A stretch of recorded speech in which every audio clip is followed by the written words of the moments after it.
All the Young Dudes, Sirius's Perspective by ROLLERCOASTERWORDS. Chapter 2, First Year, The Hogwarts Express. It didn't last, of course. It never did with Walpurga. In the years that followed, Sirius sometimes wondered if the good memories had ever really happened, if they were only dreams, fantasies that he convinced himself were real so he could keep going. Had she really smiled at him that day? Had she really been proud? In the years to come, the memory would grow dimmer, foggier, until Sirius could never be truly sure if it had happened at all. On the morning they left for the Hogwarts Express, his mother was decidedly not proud. Sirius had thought that maybe he would be able to ride the high of the successful wand-bestowing ceremony, scrape through the last few weeks of summer quietly and be on his way. But this was not to be. It was just Regulus. He had grown more withdrawn the closer it got to September, more distracted. Sirius had been trying not to think about it, because any time he did, it felt like a fist was closing over his heart. They'd always had each other, the Black Boys. Each other and not much else. The problem was that Reg was sweet, always had been, even as a little kid, at the age when kids were supposed to be bratty and drive everyone around them up the wall. There was a softness to him that was too close to weakness. He saved worms from drowning in the gutter. He cried when Walpurga shouted, which only made her shout more.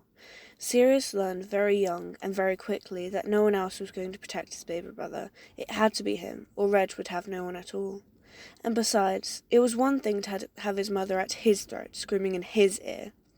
Sirius could take it, but if she sat on Reg, and Sirius watched his little brother's lips start to tremble, heard him start making those quick, funny breaths that meant he was trying not to cry, Sirius couldn't stomach it. He actually had thrown up one time, when he was 7, and Reggie had just turned 6. Poor Reg had wet the bed. It was an accident, just kid stuff, a nightmare. Even at 7, Sirius was old enough to understand that. He was old enough to understand that a mother shouldn't scream at her child for that, shouldn't dig her nails into his arm and drag him off the bed, and pull down his trousers, pointing her wand at his legs. She was going to— That was when Sirius had vomited. Walpurga had turned to him with hellfire in her eyes, her anger like a blade. Only now, it was pointed at Sirius, and not Reg. It was all right. Sirius had gotten his first scar ages ago. It wasn't anything he couldn't live through.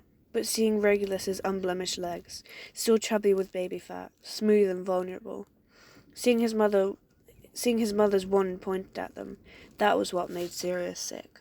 After that, it was like Sirius had discovered some sort of secret code, when being good didn't work, and it never did, not for long. When one of them made a mistake, he just had to make sure that his was worse. That's all it took, to keep Reggie safe. It was worth it. So as they left for King's Cross Station, Sirius couldn't shake the guilt that cobwebbed across his heart, clinging to him. It wasn't as if his parents would let him stay back, would let him wait a year so he could go to Hogwarts the same time as Reg. But maybe a better brother would have tried. Maybe a better brother wouldn't be so excited to leave. All Sirius could do was be bad. Once he had secured his wand, he spent the rest of the summer rebelling in every small way he could think of. He tracked Mud through the house, he snuck out of his room at night and crept around the library until Creature found him. He nicked more Muggle magazines. It was a delicate balance, enticing his mother's anger but ensuring it focused solely on him. There couldn't be any spillover. He needed to make sure that Reg looked like an angel once he left, not a punching bag for any pent-up frustration with the black air. But Sirius thought he had managed all right. The downside to this rebellion was that Walpurga refused to allow Regulus to accompany them to the station. He doesn't need a second more of your influence. They'd have to settle with a sniffly goodbye at the house, presided by their mother, who glared like she would wallop them both if a single tear spilled over their watery eyes. "I'll miss you," Regulus said, voice a bit pitchy. "Promise you're right."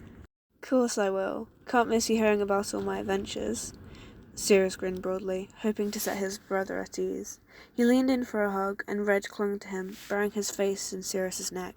He took the chance to whisper, "Look, just play nice, all right? You're good at that. Keep your chin up. You're a saint compared to me, yeah?" He pulled back, nodding and sniffling, a wary confusion clouding his eyes. He blinked, then started to say, "Sirius, you don't—" "That's that, then," their mother interrupted. "We're off or we'll be late. Come along, boy." It had been boy for the past 2 weeks, ever since Sirius accidentally knocked over a vase while hiding from Creature. Apparently it was something important, a family heirloom from some stuffy old geezer who probably married his cousin. Sirius had thought it was ugly anyway. He gave his brother one last smile as they left, turning around to see Reg's small frame silhouetted in the doorway. The station was everything he'd imagined. More even. There were so many families, so many children. He had never been in a room with so many people his own age. And the train, it was a beauty, a metal dragon spitting steam on the tracks. "Don't gawk," his mother snapped. "Show some dignity." Sirius blinked and looked down sheepishly, then petulantly lifted his chin again, refusing to give in to his mother's orders, even if his first instinct was to jump at her every word. Pathetic, he thought. He held his head high as they walked through the station, aware of the looks the other wizards were casting their way. He heard his name muttered by a few of them, the Blacks, snatches of hushed conversations that died out of earshot as he walked by. Walpurga seemed used to the attention. She had her shoulders thrown back and her head held high, staring haughtily at the wizards who jumped out of her way. She looked regal. Sirius was very aware of who he was, and exactly what everyone saw when they looked at him. "'Tis pure." He lifted his chin higher, then felt foolish. They were waylaid by a well-dressed witch that looked vaguely familiar. Sirius thought she might be a distant cousin. For a moment, he listened to his mother began to speak in her hushed tones about which families were sending their children to Hogwarts this year, discussing blood status and staring nastily out at some other wizards. "Did you hear about the Pettigrews?" the witch murmured. "Their daughter—" Sirius zoned out. He had had quite enough of gossip about who was who in the wizarding world. It was hardly any fun when he never got to meet any of the people his parents talked about.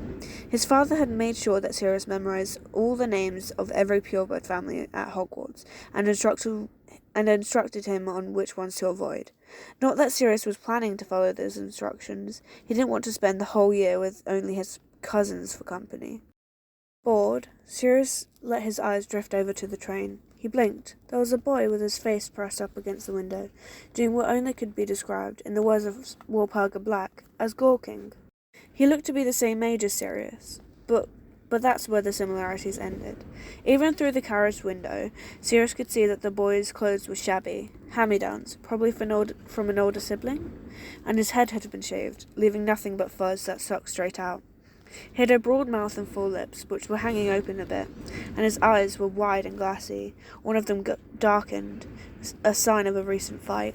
As their eyes met, Sirius felt his heart kick anxiously in his chest, but he couldn't look away. Determined to project the facade of cool confidence, Sirius only raised a brow, challenging, as if to say, "What are you looking at?" The boy made a face, bulging out his chin with his tongue and crossing his eyes. Sirius's lips twitched, curling up into a smirk, without meaning to. He saluted the boy by throwing up 2 fingers. The broad mouth split into a grin that changed his entire face, lighting it up. "Sirius! What on earth do you think you're doing? Come here at once!" Walpurga swept forward and yanked her son away from the window, roughly.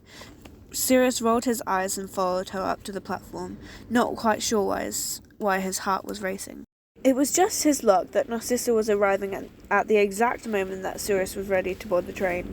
His mother sent him on with his cousin, giving Sirius very clear instructions that he remain with her for the duration of the train ride, and to not, under any circumstances, mix with the blood traitors or the impure. Narcissa didn't look thrilled to be saddled with her kid's cousin, but she smiled politely at her aunt and brought Sirius on board, muttering, "Follow me," as they towed their suitcases down the hall. "Right then."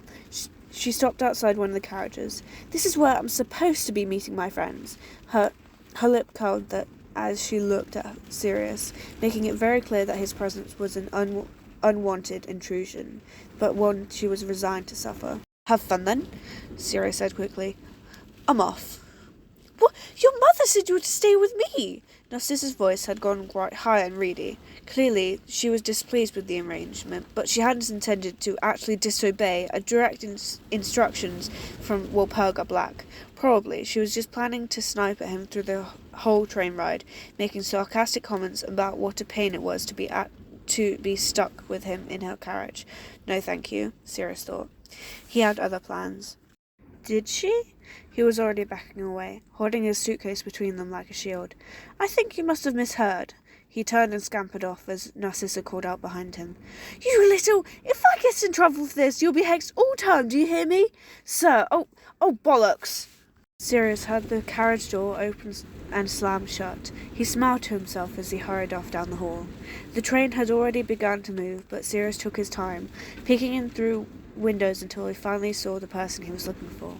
There were two other boys in the carriage now, a mousy one with a pointed nose and watery eyes, and a boy with messy black hair and glasses. It looked as though they were in the middle of a conversation. Sirius steadied himself, taking a deep breath. Just make friends, he told himself. It's easy. Just be cool. You're Sirius bloody Black. The door swung open and he sauntered in, interrupting whatever they were talking about. The three boys turned to look at him. He made a show of glancing around fugitively. None of you are related to me, are you? He drawled. The boy with the black eye was looking up at him. His lips twitched down when Sirius spoke. Shit, Sirius thought. Have I bossed it up already? The one with the glasses grinned, saying, I don't think so. He held out his hand. James Potter. Thank God. Oh, good, you're a Potter. Dad told me not to talk to you. Sirius sat down in the only empty seat, heart pounding. Sirius Black.